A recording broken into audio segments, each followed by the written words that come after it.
Natalie Suleman, better known as the Octomom, is telling her fascinating story in a new 6-part Lifetime documentary called Confessions of an Octomom.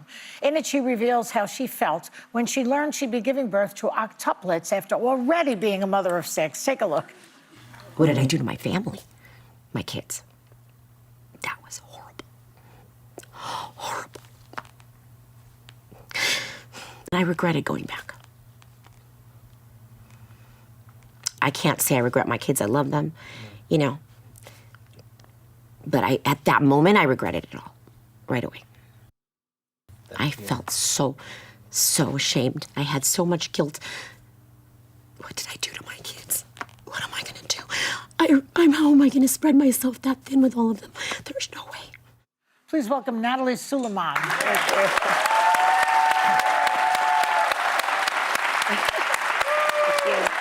Hi, Natalie. Welcome back to the show. We know each other from another show I used to do. We go way back, right? Yes. So, and you were on The View a few years ago in the middle of this Octomom frenzy that was going on.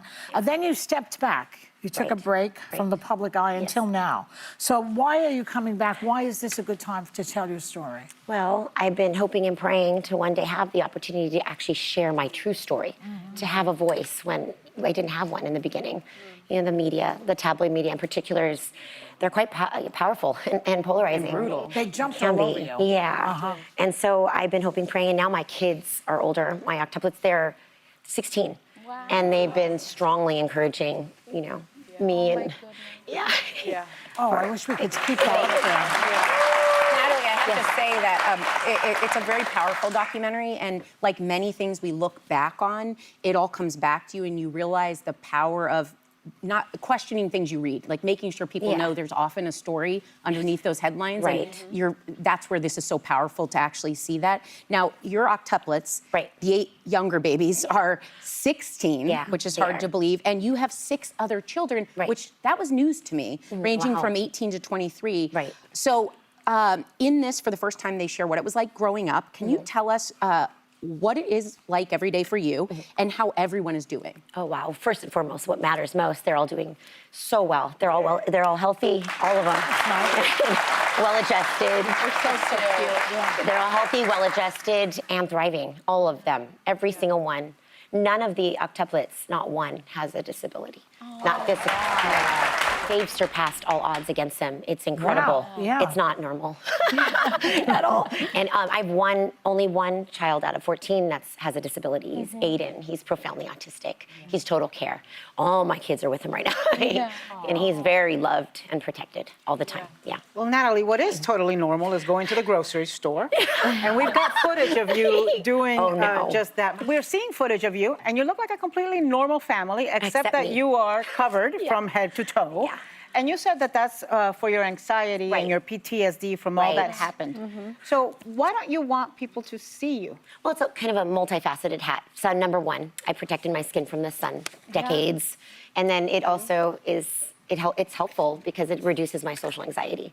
So people they look away right away. And then they'll go out, you know, intentionally across the street to avoid me. I really love it. A little too much. As an introvert, I see you. And just I'm echoing an what Sarah introvert, said, revisiting this so many years later, the way you were treated by the tabloid media, like, I don't think we would get it as wrong today. I think people would be so much more sympathetic, and that's why this is so important. But let's go back to the beginning. You were a single mom of 6 children through IVF. And when you decided that you wanted one more child, but this time the doctor implanted you with 12 embryos simultaneously. I'm going through IVF right now. That is insane. He eventually lost his medical license, but you ended up carrying 8 of those. Tell us just how that happened. Can I share like a little? Okay. So what happened was I went through infertility for about 5 years, and I was diagnosed with endometriosis young at 20. I was 21. And so I struggled. I had a 2 ectopic with artificial insemination. IUI. You know. And so this doctor, Dr. Kamrava, he innovated a procedure that was a little more advanced than regular in vitro fertilization, where he implanted in the lining so they don't go up. My little embryos just wanted to keep going up to the tubes and got trapped. That's dangerous. Very, could be deadly. So he transferred every time with my first, Elijah, you saw, Amira, Josh, all of them 5 to 6 each time. So this was, so rather than going, following what is recommended in reproduction, he went based on my past reproductive history, which was, 5 to 6, and only a singleton would grow, and twins at the most. So I went back, I wanted one more, and I can delve into why. It has nothing, no one knows. Yeah. There's, I'd love there's something, okay, but he transferred 6. All of a sudden, my uterus started to heavily contract.